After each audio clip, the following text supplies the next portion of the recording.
when Pac got shot in New York. How did you hear about that? So I was in jail. I was on Rikers Island, and I was in jail on a parole violation. And I was in my cell, and one of the guys that were working in the dormitory, cleaning the dormitory, it's called House Gang. He banged on my door while I was listening to my Walkman to tell me, yo, your cousin just got shot 5 times in the head.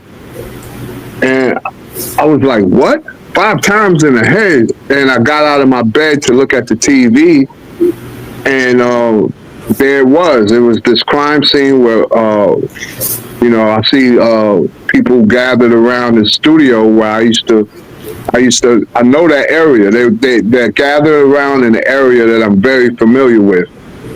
And it's a crime scene. It's cops, it's ambulances, and then it's Tupac coming out in a stretcher, and Biggie and Puff. So that's where I was at. Yeah, and that's how I heard about it.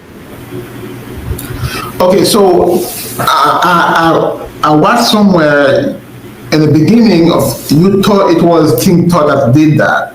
Right. But later on, you end up changing your mind based on new evidence, which was big of you, you know what I mean?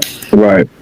So, King Tut, how deadly of a man was he? Or like, what was his reputation?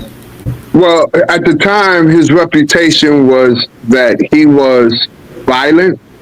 He was a stick-up guy. He was feared by a lot of people. My relationship with him was minimal. I knew him from jail, and I knew him from just seeing him every now and then in the early 80s.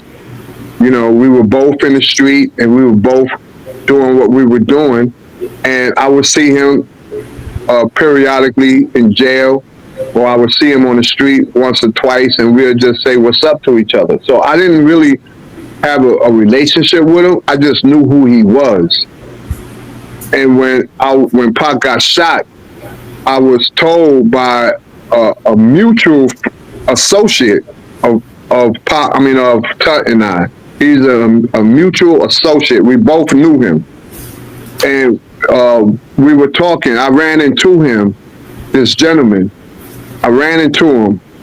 I got transferred. Mm-hmm. And in the new dormitory that I was transferred to, there the guy was. And we start catching up on old times. We started talking about old acquaintances and people that we knew in the street, people that we knew from jail, how they doing, like how so-and-so doing, you heard from so-and-so, what's going on with so-and-so. And then Tut's name come up. And the guy tells me, he says, yo, Tut just beat a case.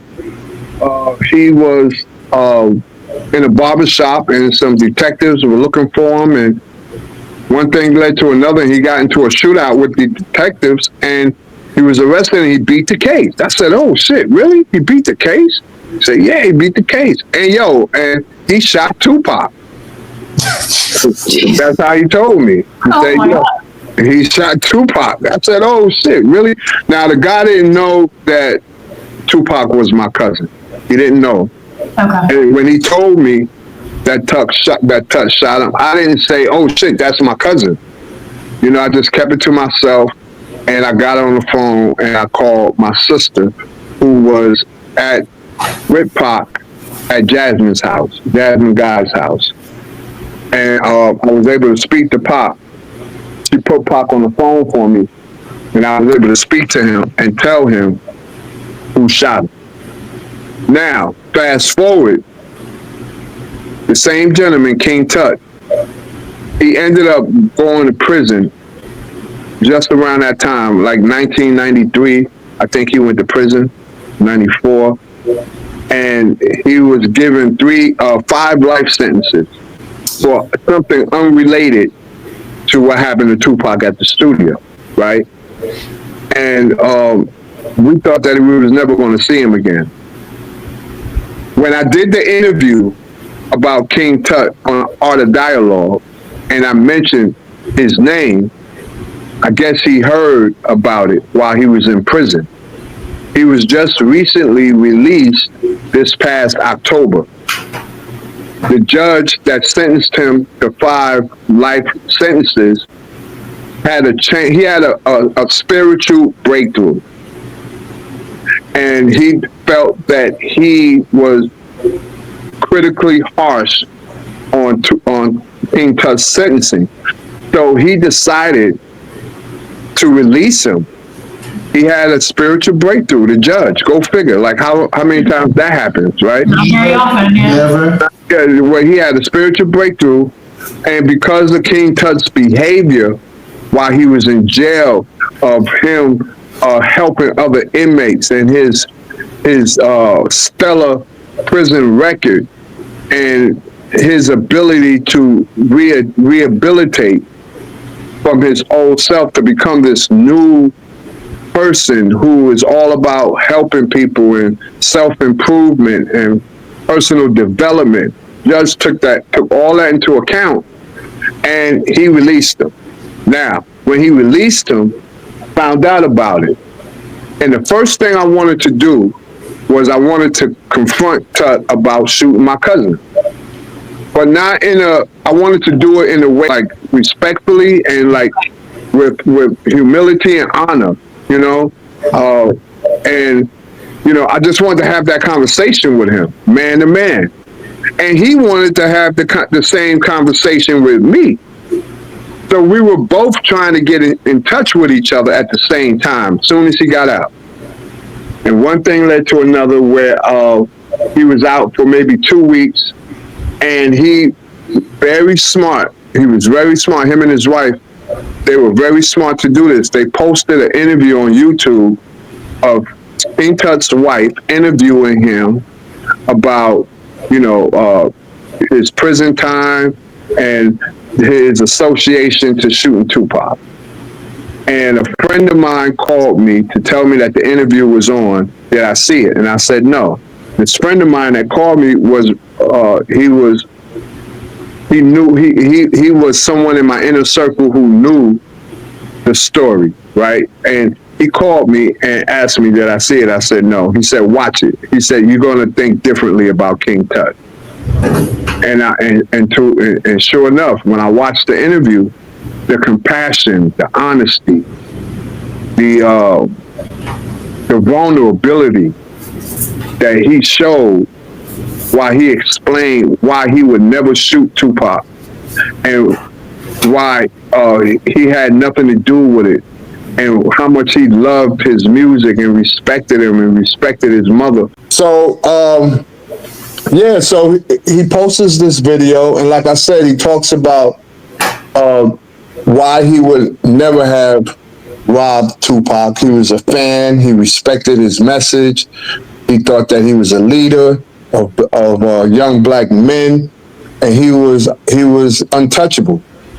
Like people like him, street people, to him he was untouchable.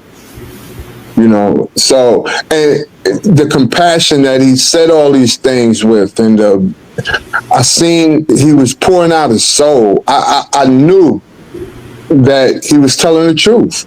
Yeah. I just knew it. I connected with him. I connected with his spirit. I connected with him spiritually. And I knew at that moment I had to go public, and you know, I had to change the narrative. You know, that was big of him, man. It really was. Yeah.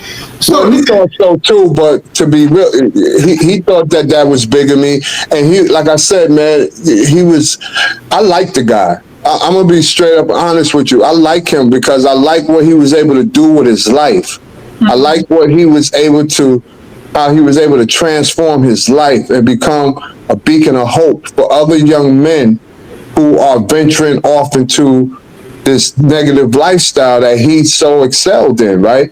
And it was only the right thing for me to do. If I accuse someone of something that they didn't do, and I find out something different, then it's my duty. I'm supposed to, you know, absolve them from what I accuse them of, and I'm supposed to apologize for it. I wanted to do it publicly because I want people to know that sometimes it only takes an apology to avoid killing someone or hurting someone. You know how many people would still be living if they had just apologized? True. I know. You know?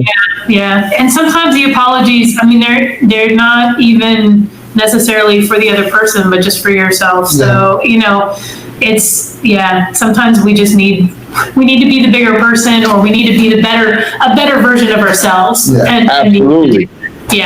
I agree. Absolutely. And a lot of times, man, an apology, no matter what harm a person has done to you, I've seen it where no matter what harm that was caused, an apology is good enough to forgive the person for the harm that they caused you. Mm-hmm. If it's sincere, if it's a sincere apology, if it's coming from a place of righteousness, then a person can forgive you for whatever wrong that you've done to them. And that's what the world needs. Like, I think that should be part of our conversation too. That don't be afraid to apologize, especially when you do something wrong to someone or you wrong someone that deserves an apology. Don't be afraid of what people think. You know, do the right thing. Yeah. You know? Yeah.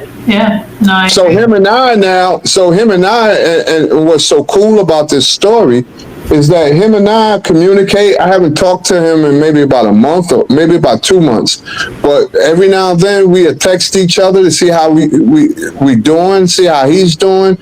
He texts me to see how I'm doing. He's doing major things, man, in his community in Brooklyn. You know, he's helping people. He's talking to young people. You know, he's giving them a blueprint of positivity. Yeah. You know, I just love what he's about, man. And we need more people like him.